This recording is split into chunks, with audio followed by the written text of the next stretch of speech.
Shalom, bien-aimés dans le Seigneur, que Dieu bénisse abondamment. Moi, c'est votre frère, c'est l'évangéliste Paul Luango, pasteur principal du centre missionnaire La Main de l'Éternel.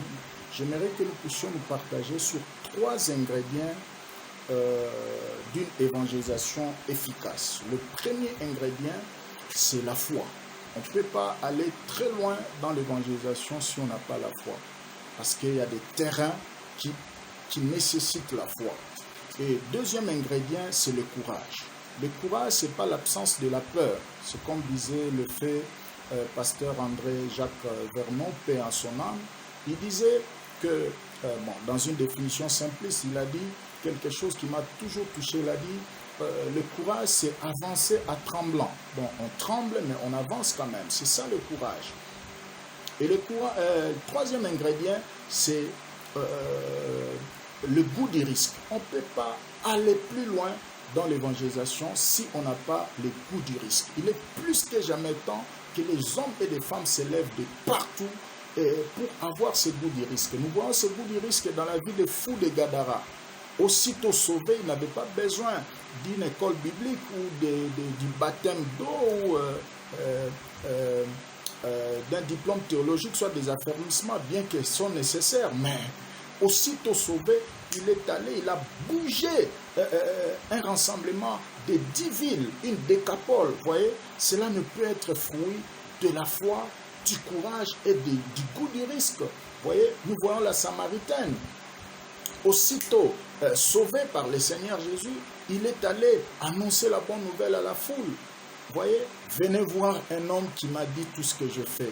Jean chapitre 4, verset 29.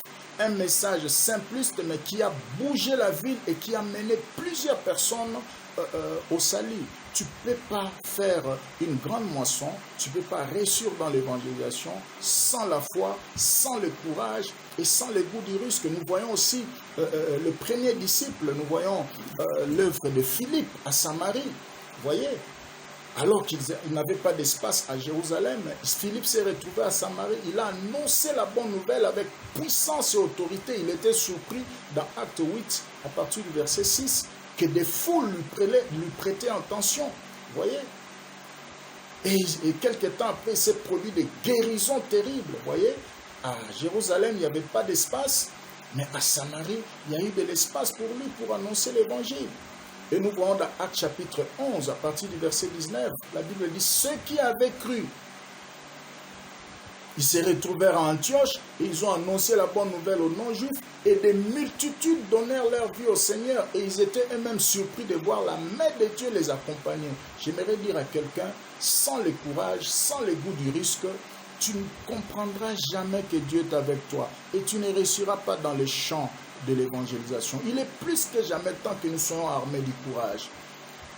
Malgré les confinements, je vois les premiers disciples confinés dans Actes chapitre 4, mais ils se sont surpassés de la persécution, ils se sont surpassés de leur confinement, ils pensaient au royaume, ils avaient le souci des âmes perdues. Il dit, Seigneur, écoute, vois leur menace et donne à tes serviteurs le courage d'annoncer la bonne nouvelle avec assurance.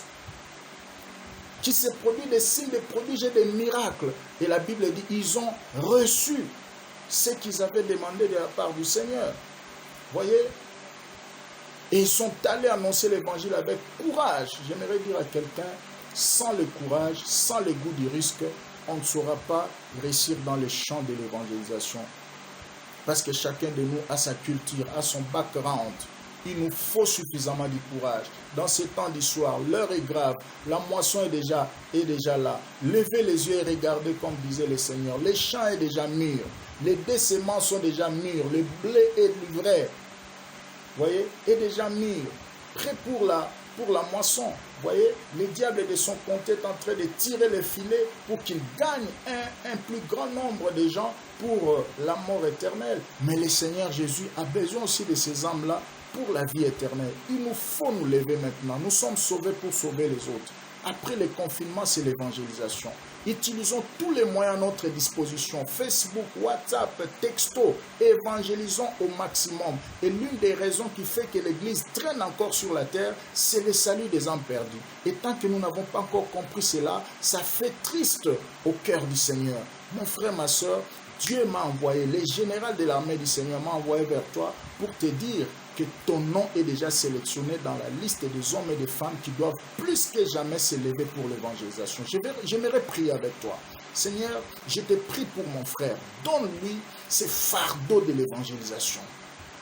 Qu'il commence l'évangélisation dans sa famille, parmi ses amis, dans son entourage. Si tu as dit ce jour-là, levez les yeux et regardez, alors que les disciples pensaient qu'il y avait encore 4 mois pour la moisson. Or, le temps était déjà là. Que tu ouvres les yeux de son cœur afin qu'il comprenne qu'il est choisi comme un général, comme un commando dans ce temps de la fin pour agresser l'ennemi et récupérer les âmes pour le progrès de notre royaume. Qu'il soit loin des forces de courage au nom suprême de Jésus-Christ.